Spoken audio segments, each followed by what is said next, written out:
Оюуны хөгжил 2-3-наас Big Book номноос IQ хөгжүүлэх бүлэг сэтгэл хөдлөл сэдвийг хамтдаа хийцгээе. Сургагчийн 140-р хуудас. Би дуртай. Тэврэх, бусдад туслах, найзуудтайгаа тоглох, аав ээжтэйгээр ном унших, зураг зурах, дуулах дуртай. Би дуртай зүйлсээ хийхдээ үргэлж баяр баясгалантай байдаг. Сургагчийн 141-р хуудас. Би дургүй.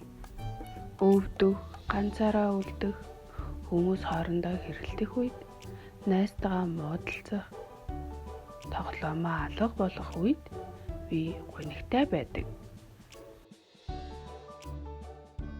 Сургагчийн 142-р хуудас. Уурхан.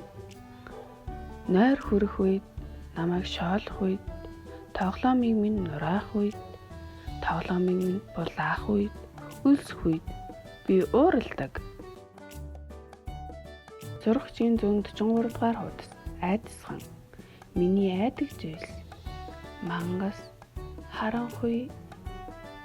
Ганцаараа үлдэхээс би айдаг. Загнуулахаас айдаг. Танихгүй хүмүүсээс бас айдаг. Баяртай хүүхдүүдээ, оюуны хөгжил Big Book номноос илүү олон сонирхолтой дасгалыг ажиллаарай.